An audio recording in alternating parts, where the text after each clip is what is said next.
Welcome back into the Pick and Roll NBA podcast with Jet and Sap, presented by Full Press Coverage. Today, or tonight rather, is Celtics versus Lakers night, which is always a fun day for not just basketball fans, but you and me specifically, Sap, because that's all we really care about in the show is what we think. It's our two teams that we follow. Granted, I've always been a Celtics fan, and you are more of a journeyman fan. Yeah, I was a Laker fan in the 80s because Magic Johnson was my favorite player. And that was very, risky in the city of Boston to be a Lakers Right. fan in the 80s, liking Magic Johnson. I wasn't when Kobe and Shaq were there. I'm a LeBron guy. So I went from Cleveland to Miami, back to Cleveland. Now I'm in LA. If LeBron was on the Denver Nuggets, I'd be a Denver Nuggets fan. So we'll see what happens tonight. We've got our two teams in the case of misery loves company because they've both disappointed so far this year. And it's really tough to look at these two teams and figure out what the hell's wrong and what can they be going forward, because we're already a month into the season and neither looks any better than they did a year ago, which is kind of perplexing. You know, Sap, I know that you call yourself the oldest millennial ever, and I feel like it's really true with your sports fandom. I feel like a lot of younger fans seem to root less for the laundry or the cities or the teams and more for the players. So maybe there's something, maybe you're very, ahead of your time. I am. I'm Benjamin Button. I'm aging in reverse, right? Because obviously with Aaron Rodgers, if he's not in Green Bay next year, I'll be following him and being a fan of whatever team he's on. Although I think he's going to be back in Green Bay next year. I don't want to get any more discussions with Aaron Rodgers. I wasn't crazy about what he did, but it's still my guy, and I think they have a chance to win the Super Bowl. But yeah, I'm a slut, so I'm fine with that. I just follow my favorite player wherever my favorite player is. I went from being a Pirates fan to a San Francisco Giants fan because of Barry Bonds. And then when Bonds retired, I just stuck with the Giants and was fortunate to see them win 3 World Series titles. Maybe it's like musical chairs, wherever the guy ends up retiring, that's the team that you stick with until you find a new guy. Could be. But anyways, you are currently a Lakers fan because LeBron James does indeed play for that franchise. They are in Boston tonight. Neither team has started out particularly well to start the season. Celtics are currently a game under 500, 7-8. Lakers are exactly 500 at 8-8. Though when we've talked about this before, Sap, I hear a lot of the chirping from Celtics fans and more so the media covering the Celtics. Well, the Lakers were title favorites and they're basically in the exact same spot as the Celtics. It's not the same situation. The Lakers have won a championship recently. LeBron James has been out. I know Jaylen Brown has been out for the Celtics, who, those aren't the same player. So I do think even though these two teams their records are virtually identical, they're not in the same place right now. No, because the Lakers have the ability at the trade deadline or maybe sooner to flip their roster. They'll go ahead and do that because that's what LeBron did in Cleveland 4 years ago. What exactly are the Celtics going to do to improve this roster as we approach the trade deadline? Marcus Smart, Robert Williams III, those are the two candidates that you would think would bring back something. They both had their contracts extended in the offseason, so they can't be moved until the beginning of January. So that's still, a month and a half away. What exactly do the Celtics have to trade to improve this roster? Not much, unless if they want to start a total rebuild and look at Jason Tatum or Jaylen Brown, which I don't think would be the wisest thing to do right now.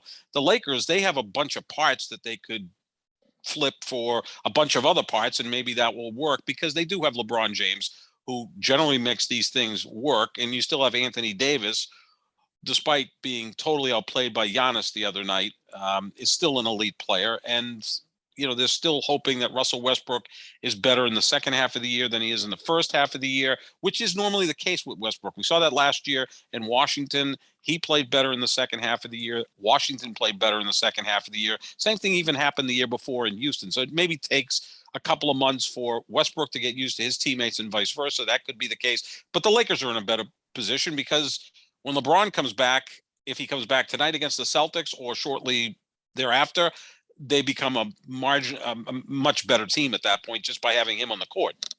Yeah, I mean, obviously the Celtics don't have anybody, even, at his advanced age, the Celtics don't have anybody at the caliber of LeBron James. And, I'm not a LeBron sycophant or anything like that, but I mean, that's obvious. It doesn't. You don't have to be a LeBron sycophant to to recognize that.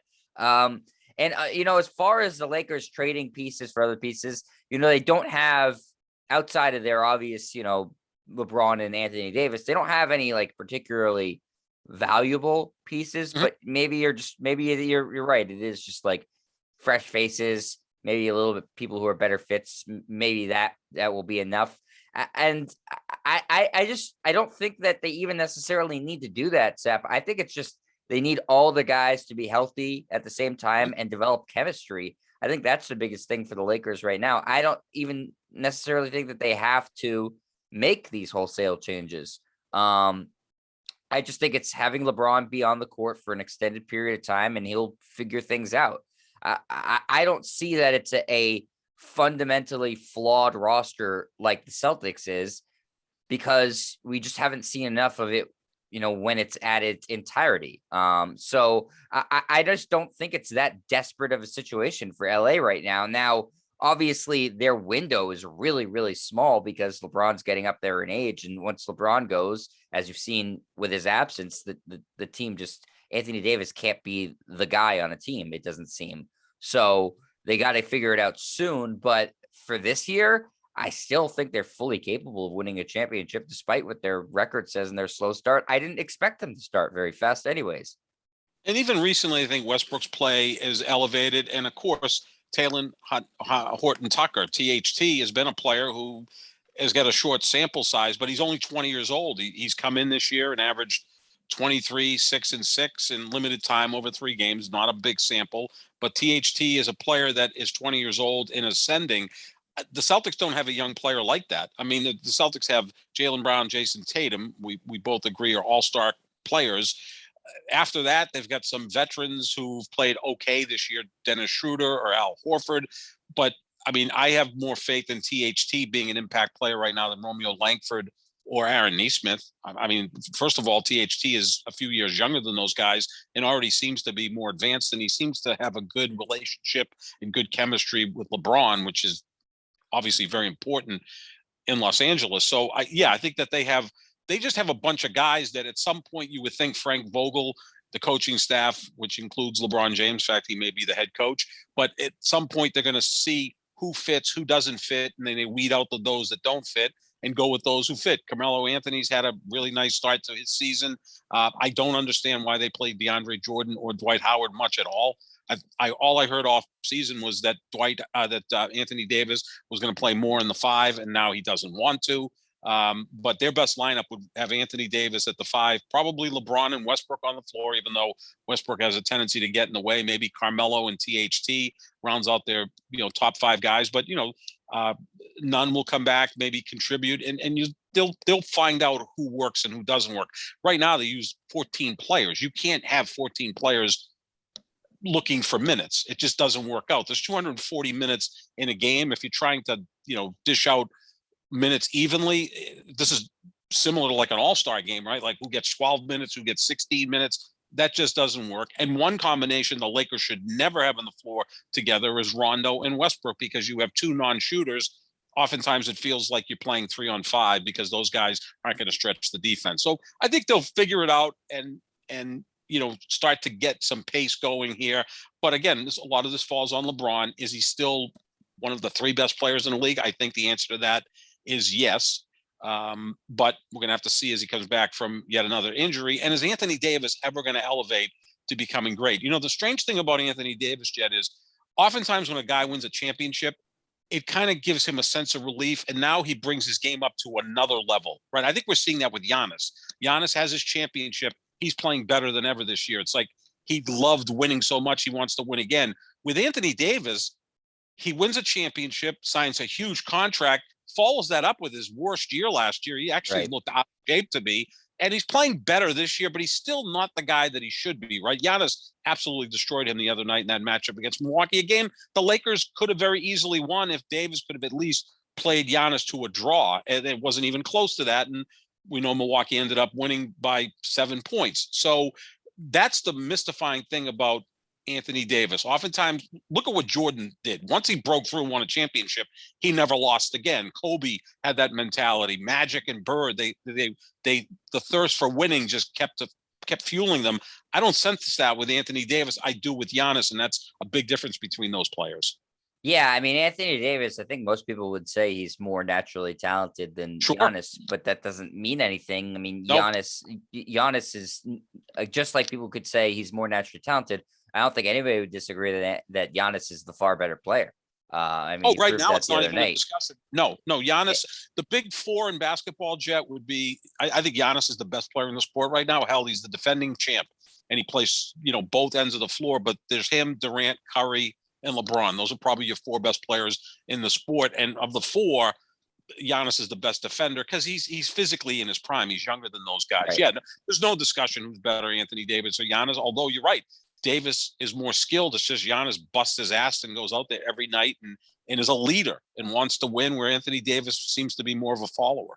Yeah, it's definitely frustrating. I think that, we've seen enough of a sample size with LeBron out of the lineup between last year and this year when Anthony Davis is in the lineup that he's not a guy who can be the guy on a championship team. Certainly we know he can be the second guy in a title team. They've already won.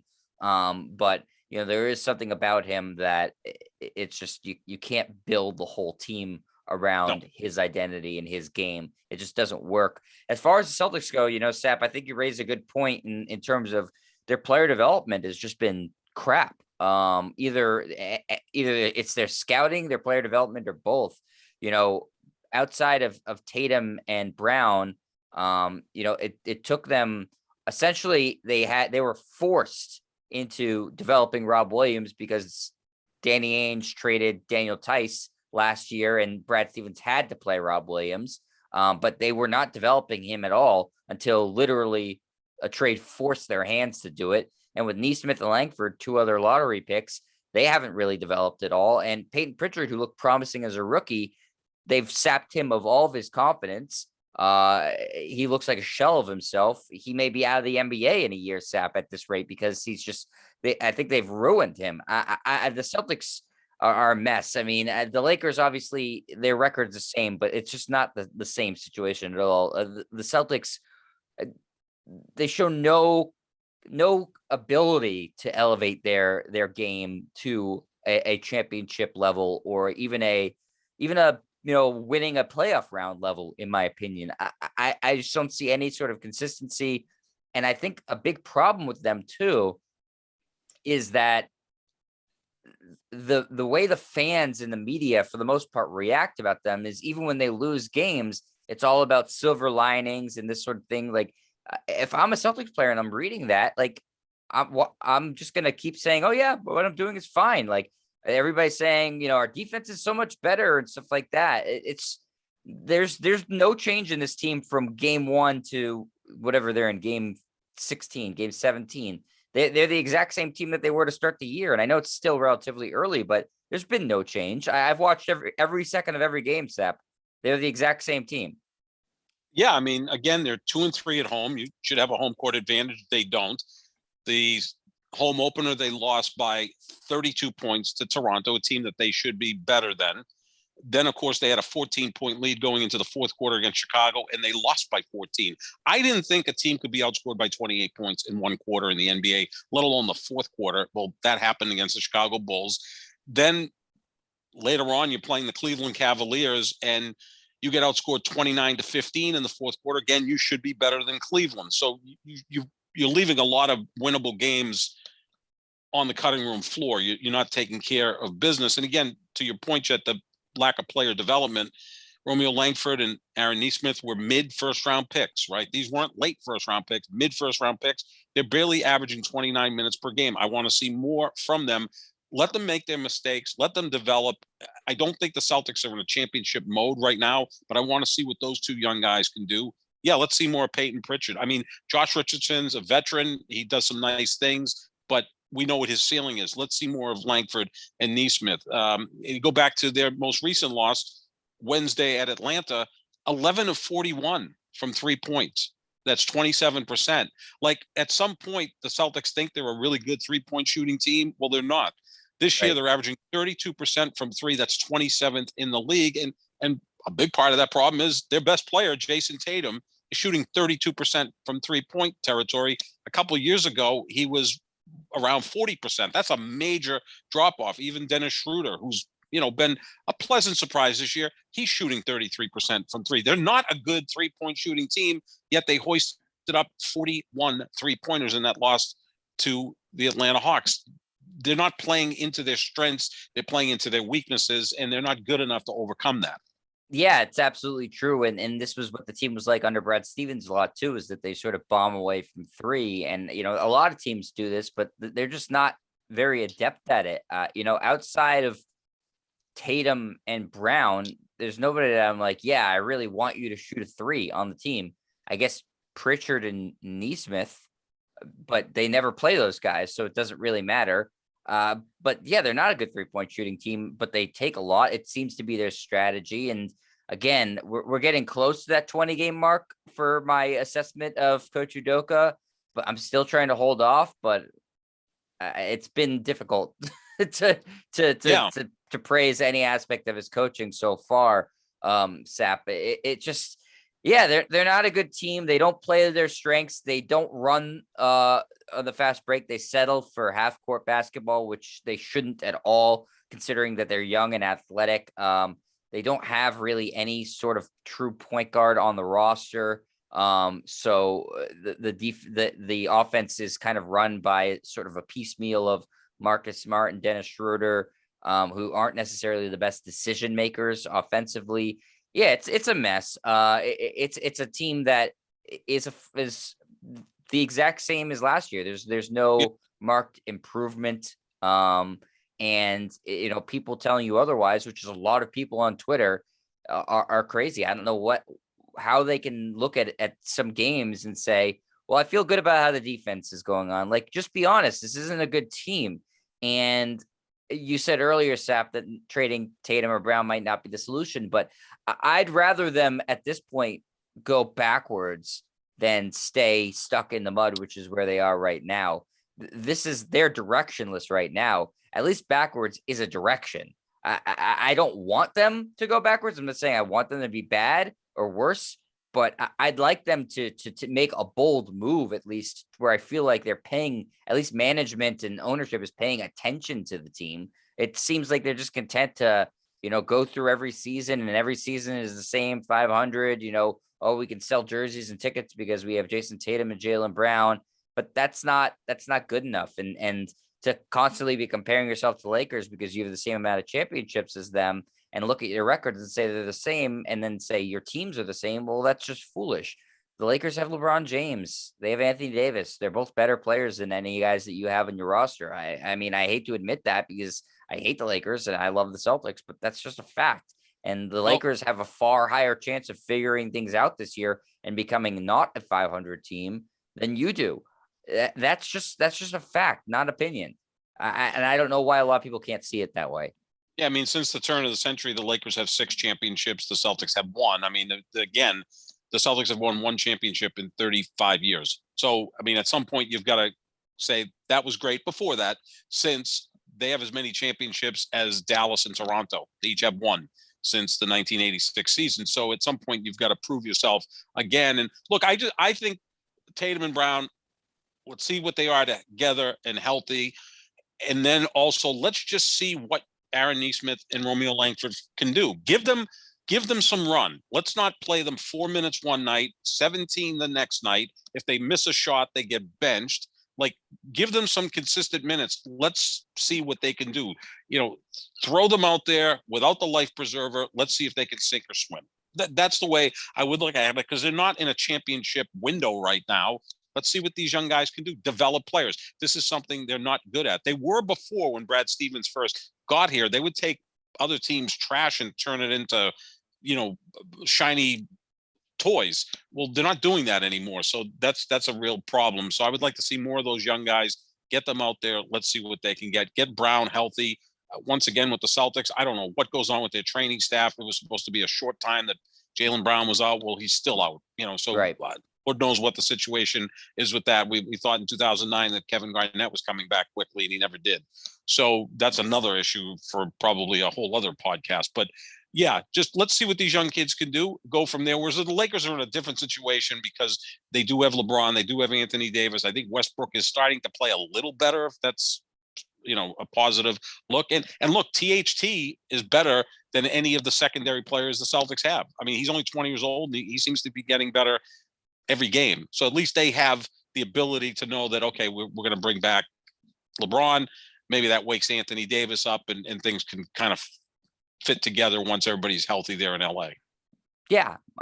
Again, when I've said this before, by the Bucks slow start too, once you have the title under your belts, it's a completely different mentality in the regular season, and you play with a completely different level of confidence. Even when you lose games, you're still like, well, okay, we know we can do this because we've done it before.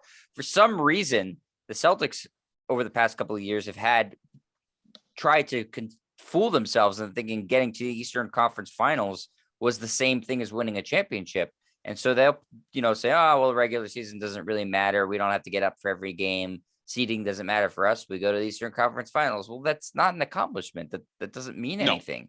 So it's a mess. It's a mess in Boston without a doubt.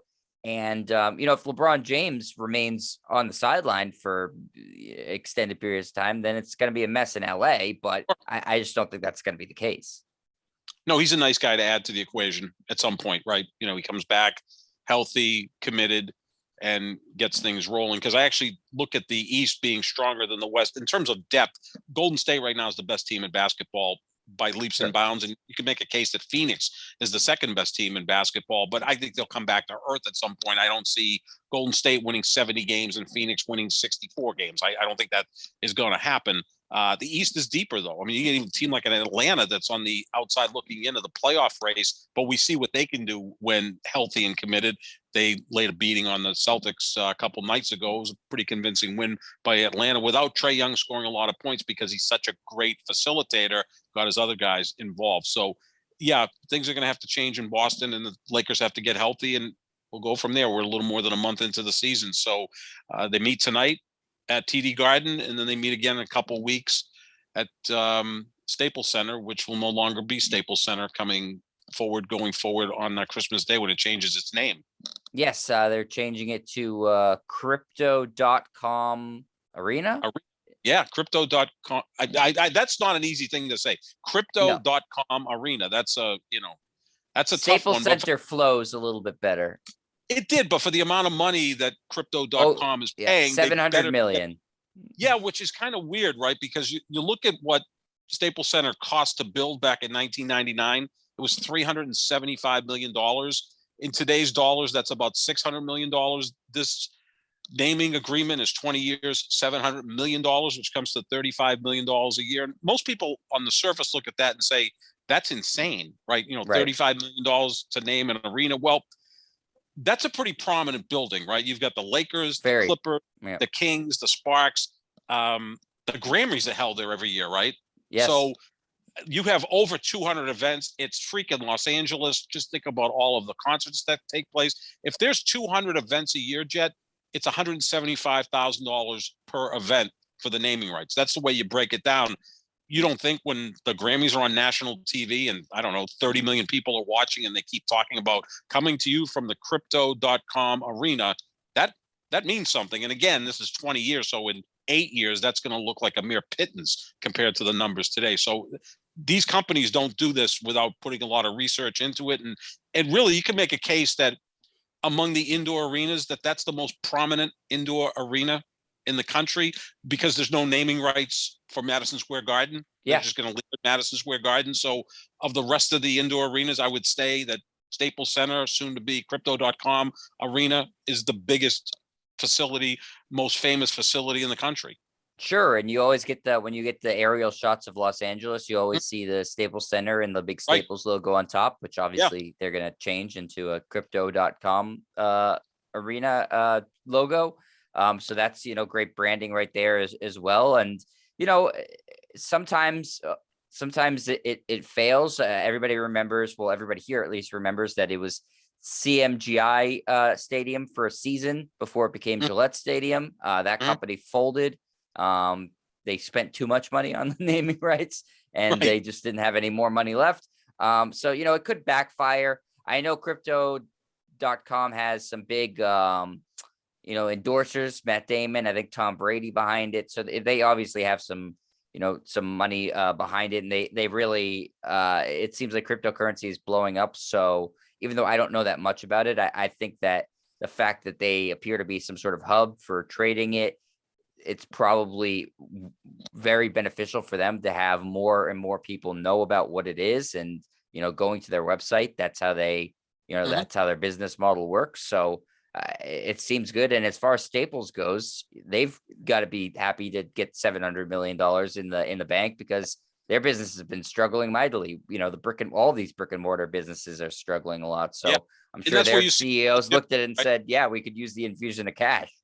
Well, the thing is now you go from, brick and mortar, and now the new naming rights is something that is kind of not really it's almost like grasping at water, right? Because Yes. it's something you don't know much about, but the value goes up and up and up. I mean, look at Facebook, what it's worth. Look at what Google is worth. Look what all of those high tech companies are worth. I mean, still Walmart is the biggest company in the country. They've got thousands of stores and employ 2 million people, and everyone seems to shop there. So yeah, that's those are tangible places because they're selling food and they're selling sneakers and they're Well, selling sweat. everything. Yeah, not just one Everything. thing. Yeah.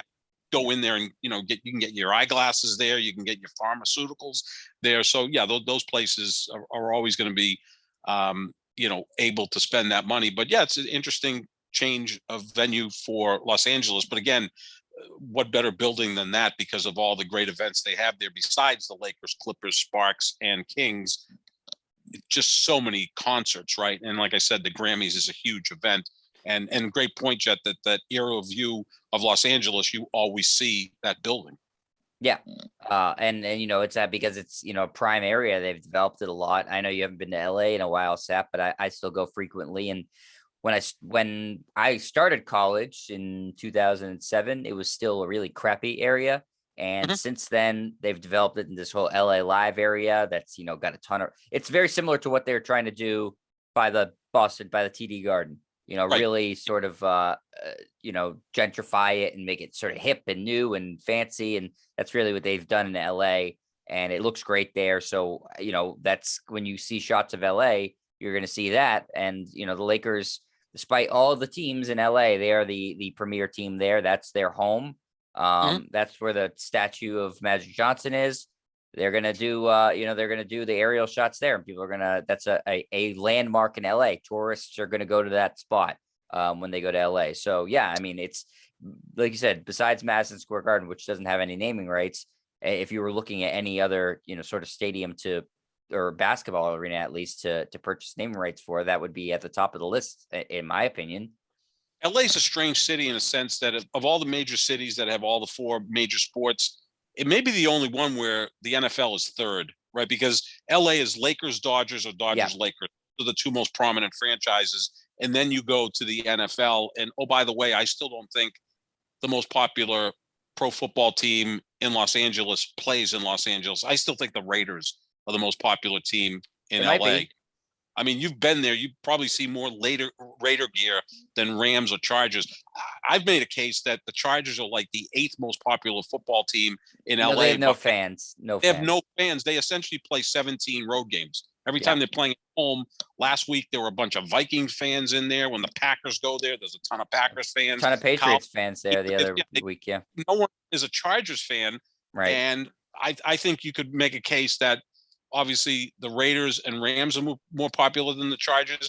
I think the Cowboys, Packers, and Steelers are more popular because those are the three national brands in the NFL: the Packers, Cowboys, and Steelers. You can make a case, obviously, in LA that USC and UCLA are more popular than the Chargers. So the Chargers are like the eighth most popular football team in Los Angeles. And Yeah, again, two most popular teams in that city remain the Lakers and the Dodgers. Their brands are so enormous. So LA is kind of strange in that sense. Most every other major city, the biggest team is the football team, except for in Los Angeles.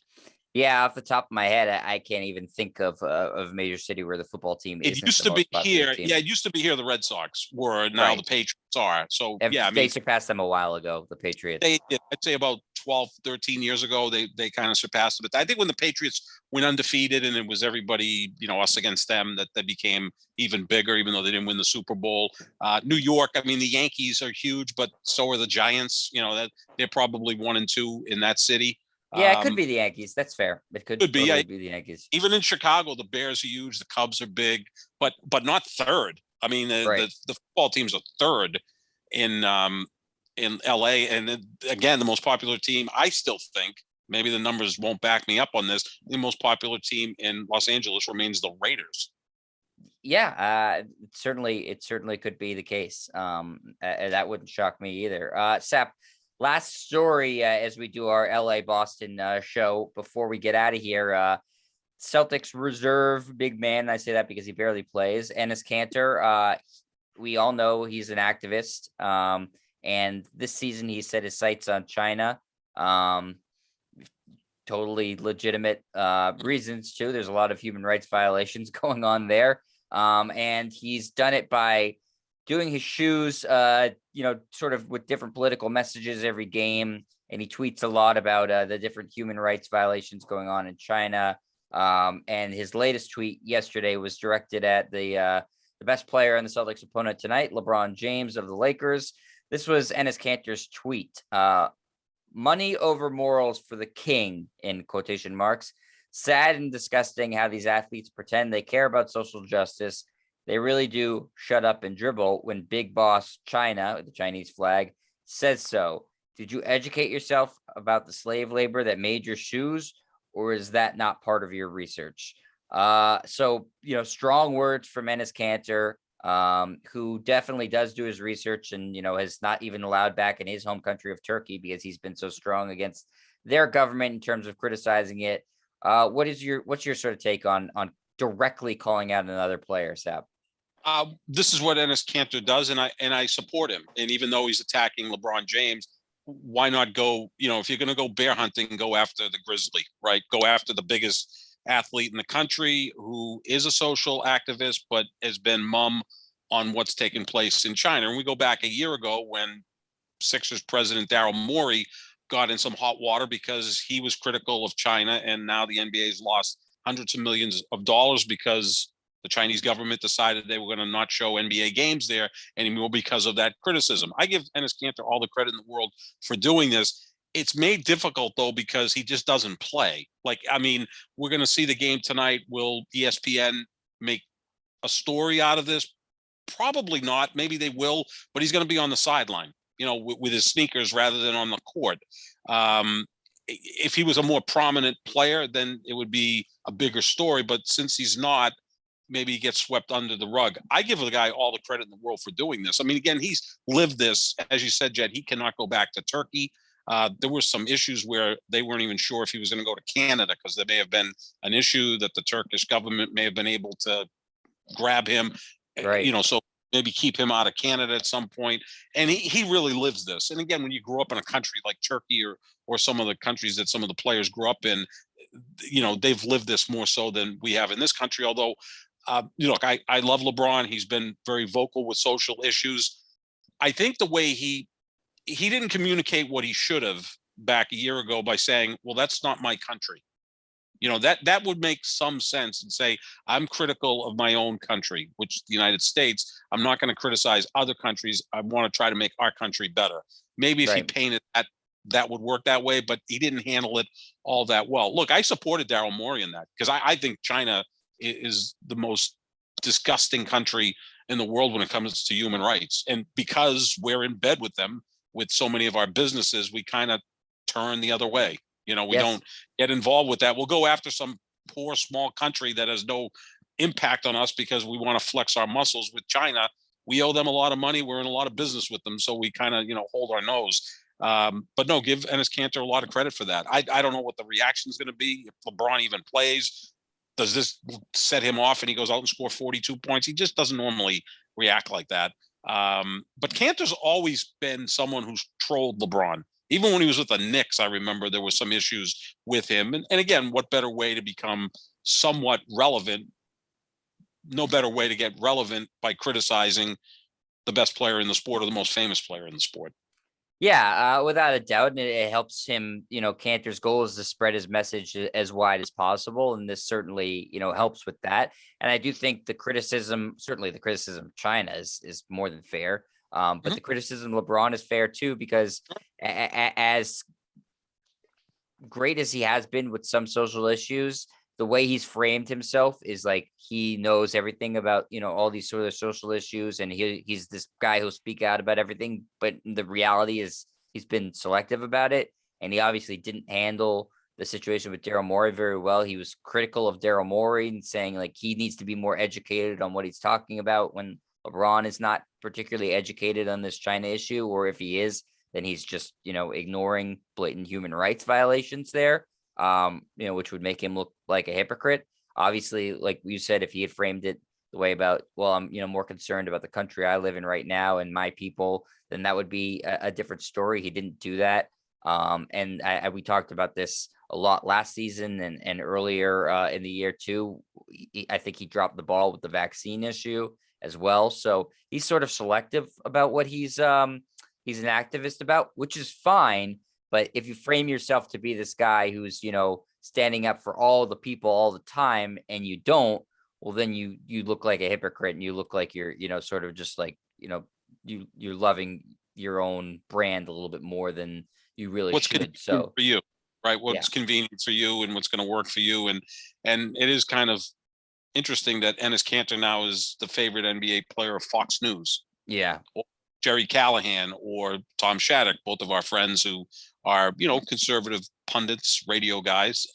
They love Enes Kanter, kind of like they sidled up to Aaron Rodgers because of the vaccine issue. So yeah, I mean, people pick their sides and go from there. It's never a lot of nuance involved here, but I give Enes Kanter a ton of credit because I don't think he's monetizing this. He's not a big enough star. It's not like no, he's going to benefit from this. I think he truly believes what he's saying, and I appreciate that.